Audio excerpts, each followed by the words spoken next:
नमस्कार दोस्तों, आज मैं आपको जो उत्तर प्रदेश के एक ज़िले उन्नाव ज़िले के एक गांव पठानपुरा के बारे में बताना चाहता हूं। पठानपुरा में 3 दलित लड़के घर से चारा लेने के लिए खेत पर गई, किंतु जब वे शाम 6 बजे तक घर वापस नहीं लौटी तो उनके माँ बापों को उनकी चिंता होने लगी।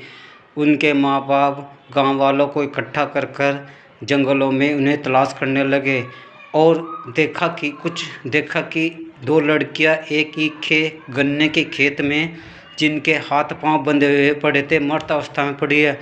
दूसरी लड़की पास के ही एक खेत में अचेत अवस्था में मिली। उसे गांव वालों ने तुरंत पुलिस वालों को फ़ोन किया और पुलिस वाले वहां पर आकर उन 2 लड़कियों को पोस्टमार्टम के लिए भेज दिया और तीसरी लड़की को हॉस्पिटल में एडमिट कर दिया और फिर मुकदमा दर्ज कर दिया।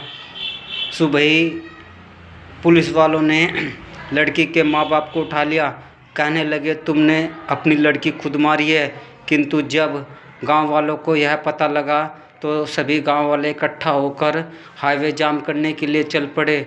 पुलिस वालों को पता चल गया, पुलिस वालों ने तुरंत उन्हें छोड़ दिया और असली मुलजिम को पकड़ने के लिए चल पड़े। उसी संदर्भ में बताना चाहता हूँ कि माननीय योगी साहब, आपके राज्य में दलितों पर बहुत अच्छा अत्याचार हो रहा है। इतना अत्याचार किसी भी शासनकाल में नहीं हुआ है जितने अत्याचार दलितों पर इस शासनकाल में हो रहा है। अभी हाथरस कांड हुआ ही नहीं था, अभी ये उन्नाव कांड हो गया और जगह जगह थानों में दलितों के खिलाफ एफआईआर दर्ज की जा रही है। हर थाने में, अगर कोई थाने में, उत्तर प्रदेश के किसी थाने में दलित आदमी अपनी रिपोर्ट लेकर जाता है तो थानेदार क्या काम करता है? थानेदार उसे रिपोर्ट दर्ज करने की बजाय उसे वहीं पर बैठा लेता है, डरा धमका कर उसे भगा देता है या 3-4 घंटे उसे थाने में बैठाकर उसका मनोबल डाउन कर देता है और उसे सीधे घर भेज देता है। वह निराश मायूस होकर घर वापस लौट जाता है। मैं पूछना चाहता हूँ माननीय योगी साहब, मोदी साहब, अगर दलितों ने आपको 30% वोट ना दिया होता, जिस कुर्सी पर आप मुख्यमंत्री बैठे हैं वहाँ कोई और बैठा होता, अगर आपने उस समय यह हिंदुत्व का नारा ना दिया होता, कहते थे कि हिंदुओं की जान बचाओ, हिंदुओं की, मुसलमान तुम्हें मार देंगे, तुम्हें वह कर देंगे, तुमने अपने इस नारे से मुसलमानों की आड़ में दलितों का 30% वोट लिया और दलितों ने आपको इस भरोसे वोट दिया कि हमारी सुरक्षा इन जालिमों से होगी, चाहे वो किसी भी समाज का हो, किसी वर्ग का हो। जो जुल्म करेगा वह जेल में भेज देंगे, क्योंकि मान्यवर योगी साहब एक महाराज है, महात्मा है, वे किसी की नहीं सुनेंगे, वे सदैव न्याय ही करेंगे, अन्याय के खिलाफ लड़ेंगे। लेकिन आज क्या हो रहा है? आज दलितों में, हर जिले में, हर कस्बे में दलितों के खिलाफ ही लोग उतरे हुए हैं। दलितों पर इस शासन इन 5 साल में इतने कड़े मुकदमे लग गए कि मैं बता नहीं सकता। यूपी में हर जगह दलितों पर अत्याचार बढ़ रहा है। माननीय योगी साहब, दलितों पर अत्याचार करना बंद करें। अगर ये 30% वोट आपको दे सकते हैं तो अगले चुनाव में यही 30% लोग जिसे देंगे उसे राजा बना सकते हैं, उसे मुख्यमंत्री बना सकते हैं। आप तो क्या काम करते हैं? आप तो वोट लेकर भूल जाते हैं, कहते हैं कि दलित लोगों ने तो वोट नहीं दिया, दलित लोग तो बहन मायावती को वोट देते हैं, दलित लोग तो हाथी पर मोहर मारते हैं, इन्होंने तो हमको कोई वोट नहीं दिया, अन्य सभी बिरादरी ने हमें वोट दिया तभी तो हम सीएम बने। मैं बताना चाहता हूँ कि हम सबसे ज़्यादा जनसंख्या में हम लोग हैं, दलित सबसे ज़्यादा जनसंख्या में हैं और दलित ने जब आपको 30% वोट दिया, जब आपके एमपी एमएलए जीते, आप केंद्र में भी तभी दलितों के कंधे पर बैठकर दिल्ली पहुँचे, दलितों के कंधे पर बैठकर आप सीएम बने उत्तर प्रदेश के।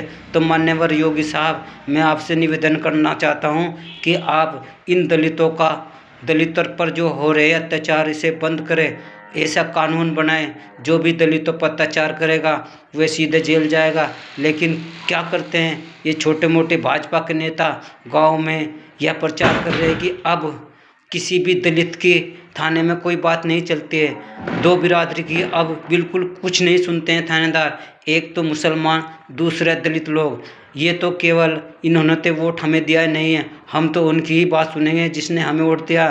तो मान्यवर, मैं आपसे प्रार्थना करना चाहता हूँ कि आप दलितों के बारे में सोचें, दलितों की सुरक्षा के बारे में सोचें। उनकी सुरक्षा का दायित्व तो आप पर है। यदि आप उनकी सुरक्षा नहीं कर सकते तो आपके सीएम होने का क्या फ़ायदा। आप अपने राज्य में किसी भी दलित पर अत्याचार न होने स्वयं संज्ञान में लेकर उस पर कार्रवाई करने का आदेश दे।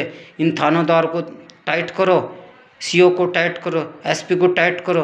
अगर किसी प्रकार का किसी भी कोई सुन लोग दलित पर अत्याचार करते हैं, उसकी रिपोर्ट दर्ज कर उसे तुरंत जेल भेजो। और ऊपर से ये आपके कहते हैं कि ये तो राजनीति कर रहे हैं। अगर हम अपने समाज की आवाज़ उठाते हैं तो यही भाजपा के लोग कहते हैं तुम तो जातीय दंगा फैलाना चाहते हो। अगर ये बड़े बड़े एंड्रॉयड फ़ोन नहीं होते ये हमारे पास, जिससे हम जो वीडियो बनाकर एक दूसरे को भेज देते हैं और समाज में तुरंत पता लग जाता है कि हमारे समाज में या किसी गांव में या शहर में या दूसरे शहर देश के किसी भी हिस्से पर किस तरह का अत्याचार होता है, हमें इन फ़ोनों के माध्यम से लग जाता है। मीडिया वाले भी आपकी ही बात मानते हैं, मीडिया वाले भी गलत प्रचार करते हैं। मैं मीडिया वालों को भी हाथ जोड़कर प्रार्थना करता हूं कि आप सच्ची खबर दिखाओ, जो सही है उसे बताओ, ताकि समाज में विकसित हो सके, समाज में अत्याचार को ख़त्म किया जा सके। अगर मीडिया वाले हमारा साथ देंगे तो लोग अत्याचार करने से डरेंगे कि कहीं मीडिया को पता ना लग जाए और हम पूरे देश में बदनाम हो जाएंगे। तो माननीय योगी साहब, आप इस पर अति शीघ्र से शीघ्र कार्रवाई करके दोषियों को कठोर दंड दो, ताकि आने वाले भविष्य में कोई भी ऐसा काम करने से डरेगा।